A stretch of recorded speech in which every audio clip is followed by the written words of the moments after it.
Pónteme de espalda. Ahí. Ahí. Ahí. Halo, kita bertemu kembali di pelajaran prakarya di kelas 12 di semester 2. Materi kita kali ini adalah budidaya unggas pedaging. Tujuan pembelajaran kita menjelaskan komponen perencanaan usaha budidaya unggas pedaging, membuat perencanaan usaha budidaya unggas pedaging untuk menumbuhkan sikap kewirausahaan yang didasari sikap disiplin dan bertanggung jawab. Membuat laporan usaha budidaya unggas pedaging. Amatilah gambar berikut ini. Berdasarkan gambar tersebut, ajukanlah beberapa pertanyaan yang berkaitan dengan usaha budidaya unggas pedaging. Pertanyaan yang Anda ajukan dapat menggunakan format 5W tambah 1H. Kita masuk ke A. Perencanaan usaha budidaya unggas pedaging. 1. Ide dan peluang usaha. Unggas merupakan sumber protein yang banyak diminati oleh masyarakat. Hal tersebut berpengaruh terhadap penemuan dan kreativitas akan terciptanya menu-menu baru untuk memenuhi selera masyarakat. Ini adalah gambar dada ayam. Dada ayam merupakan contoh salah satu sumber protein hewani. Beberapa hal yang dapat digunakan sebagai bahan pertimbangan sebelum menentukan usaha budidaya unggas pedaging. A. Berbagai penelitian mengenai usaha budidaya sudah banyak dilakukan masyarakat, sehingga sudah banyak teknologi yang seharusnya dikuasai peternak. B. Produk sekunder budidaya unggas, yaitu kotoran unggas yang dapat digunakan sebagai pupuk organik pertanian. C. Masyarakat banyak yang membutuhkan protein unggas, misalnya daging ayam. Hal tersebut memudahkan dalam pemasarannya karena banyaknya permintaan dari pasar. D. Daging unggas mengandung protein yang tinggi. E. Budidaya unggas dapat menciptakan lapangan kerja, terutama di kawasan pedesaan.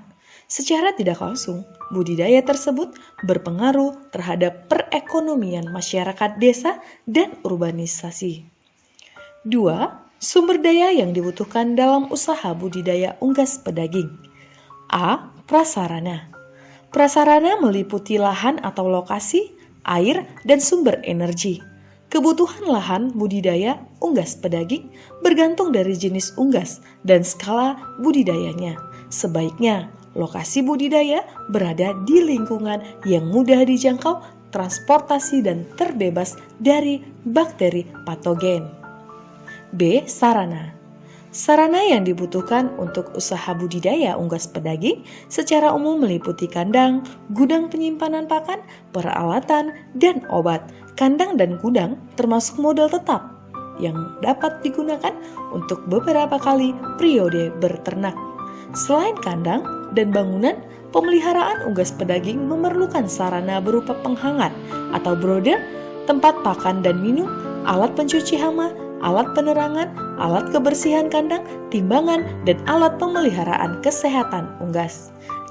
C. Sumber daya manusia. Sumber daya manusia, baik sebagai peternak maupun pekerja, harus memenuhi persyaratan berbadan sehat, mempunyai keterampilan dalam budidaya, dan menerapkan keselamatan dan keamanan kerja.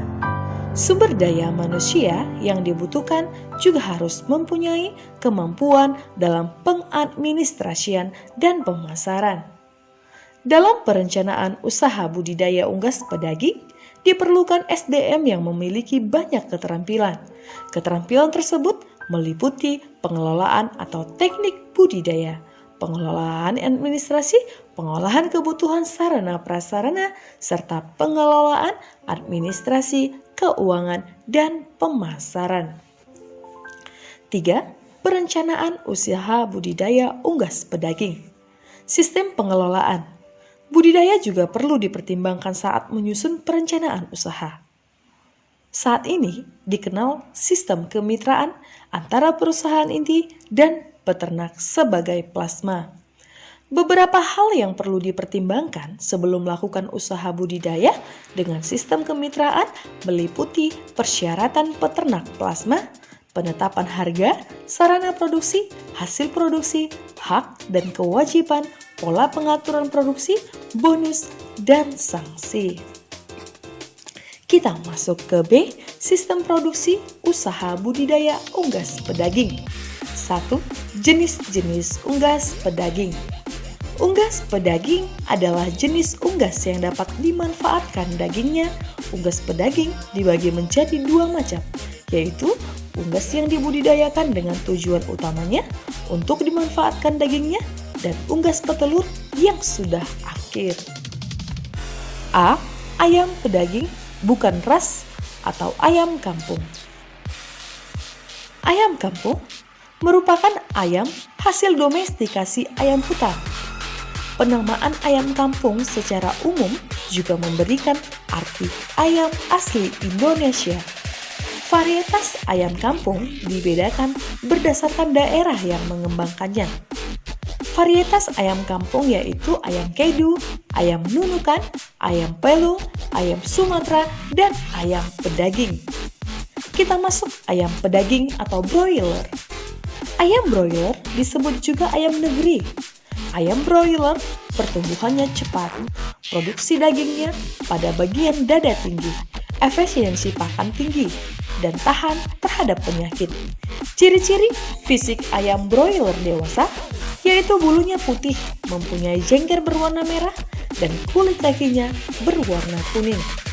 Umumnya daging ayam broiler bertekstur lunak dan putih, banyak diminati masyarakat. B. Bebek atau itik. Bebek merupakan unggas air yang berbentuk tubuhnya gemuk dan gerakannya lambat. Sementara itu, itik merupakan unggas air yang berbentuk tubuhnya ramping dan gerakannya lincah. Jika dilihat dari jenis produksinya, itik lebih banyak menghasilkan telur dibandingkan bebek. Bebek pedaging di Indonesia yaitu bebek Rambon, bebek Peking, bebek Serati atau TikTok, bebek MP, dan bebek PMP. 2.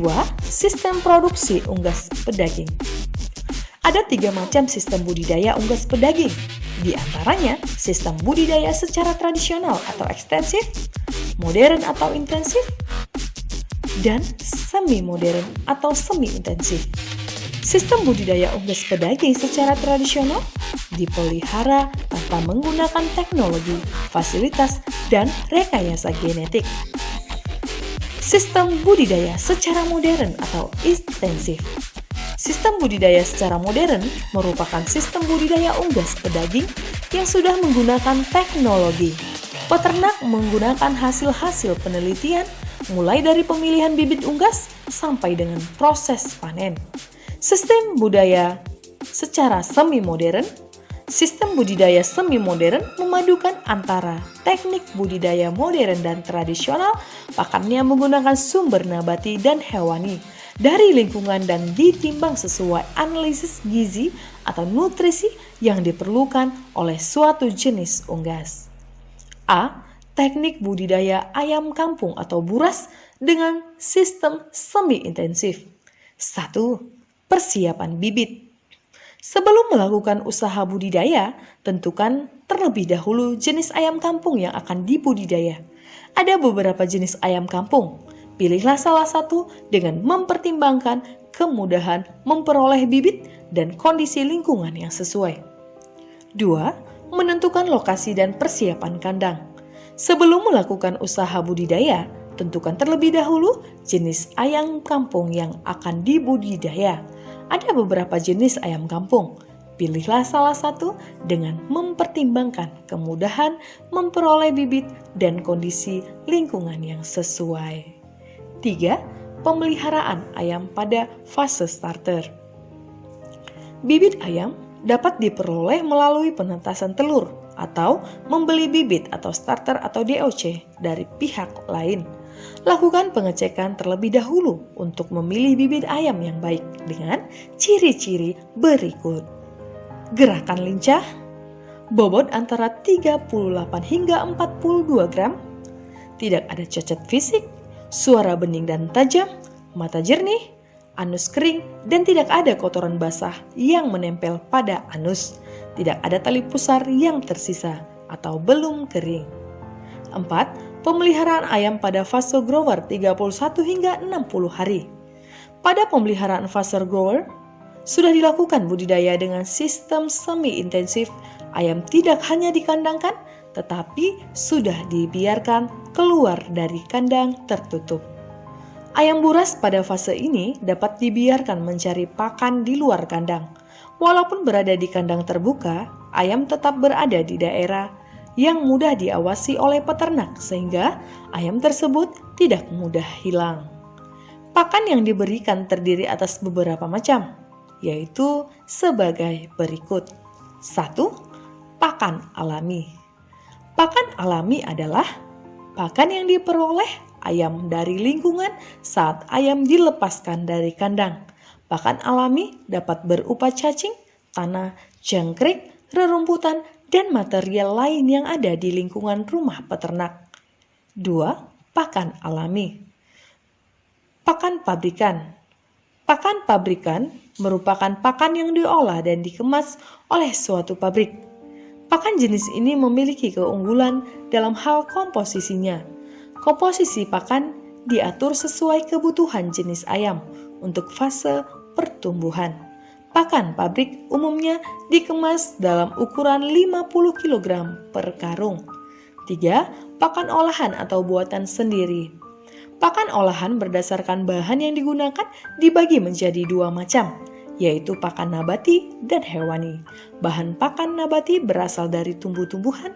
Tumbuhan yang dapat digunakan sebagai pakan hijau ayam pedaging antara lain daun pepaya, bunga pepaya gantung, kangkung, dan daun lamtoro. Kilas tokoh, ini adalah seorang tokoh yang bernama Danin Seraphon, merupakan penerus dari perusahaan keluarganya yang dibangun oleh ayahnya, Chia Eka Hor, dan pamannya, Chia Xiaohui. Perusahaan yang dibangun oleh ayah dan pamannya adalah PT Charwen Pokpen di Thailand. Perusahaan tersebut bergerak di bidang pakan buatan untuk ternak dan unggas, pengembangbiakan dan budidaya ayam pedaging, termasuk unit cold storage-nya dan makanan olahannya. 5. Pemeliharaan ayam pada fase finisher atau 61 hingga 70 hari atau lebih. Fase finisher merupakan tahapan pemeliharaan ayam pedaging hingga masa panen. Pada fase ini tidak jauh berbeda dengan fase grower. Ayam kampung pedaging dapat diberi pakan alami, pabrik, dan buatan. Pada tahapan ini juga harus dilakukan pencegahan terhadap berat badan ayam dan penyakit yang menyerang. Ayam tersebut juga dapat diberi pakan tambahan atau suplemen atau jamu. Contoh jamu tradisional untuk ayam. Contoh jamu tradisional untuk ayam pedaging adalah bawang putih yang diblender halus. Kemudian bawang putih dicampurkan pada minuman ayam. Jamu tradisional tersebut bermanfaat untuk mengobati ayam yang terkena CRD atau Chronic Respiratory Disease, yaitu penyakit kronik pernapasan yang disebabkan oleh bakteri. B. Teknik budidaya ayam pedaging atau broiler dengan sistem intensif. Ayam pedaging atau broiler merupakan ayam ras hasil rekayasa genetika. Umumnya, ayam broiler memiliki daya tahan lebih rendah dibandingkan ayam kampung, sehingga dibudidayakan dengan sistem intensif atau modern. Pemeliharaan ayam broiler dilakukan dalam kandang dimulai dari fase brooding, starter grower, dan finisher. 1. Pemeliharaan ayam broiler pada periode pemanasan atau brooding period 1 hingga 20 hari. Periode pemanasan disebut pula dengan fase starter, yaitu fase pemeliharaan yang dimulai dari ayam berumur 1 hari hingga 3 hari. Periode pemeliharaan starter yang dilakukan hanya 10 kali atau kurang dari 3 minggu atau kurang lebih 20 hari dapat menjadi faktor penyebab kegagalan budidaya tersebut. Beberapa kesalahan yang dilakukan peternak pada periode pemanasan dan berpengaruh pada fase berikutnya. A. waktu istirahat kandang dari periode panen sebelumnya, yaitu selama kurang dari 2 minggu, terutama kandang bekas ayam yang mengalami serangan penyakit. B. Suhu atau temperatur tidak sesuai kebutuhan DOC. C. Tempat pakan kotor dan bercampur sekat atau bahan liter lainnya. D. Kondisi kandang bocor atau hal lainnya yang menyebabkan ayam menjadi kedinginan. 2. Pemeliharaan ayam broiler pada periode pertumbuhan atau growing period 21 hingga 32 hari. Kegiatan yang perlu dilakukan pada periode pertumbuhan atau growing period 21 hingga 32 hari antara lain mengatur luas kandang dan kepadatan ayam. Kandang yang digunakan pada periode tersebut adalah kandang koloni atau postal. Beberapa jenis penyakit yang perlu diwaspadai pada periode grower: avian influenza atau flu burung, coccidiosis atau berak darah, aspergillosis atau infectious bursal disease atau infectious stunting syndrome. 3. Panen dan pasca panen. Panen dapat dilakukan setelah ayam berumur kurang lebih 32 hari atau mencapai berat kurang lebih 1 kg. Beberapa kegiatan yang dilakukan pada saat panen diantaranya menggantungkan tempat pakan dan minum, menangkap ayam secara hati-hati, menimbang ayam, dan mencatat hasilnya. Kegiatan yang dilakukan pasca panen meliputi kegiatan membersihkan peralatan kandang dan kotoran, serta mencuci kandang dan membuat laporan akhir periode. Evaluasi kegiatan usaha budidaya unggas pedaging. Kegiatan evaluasi tersebut merupakan serangkaian aktivitas yang dilakukan mulai dari persiapan budidaya sampai pada masa panen unggas pedaging.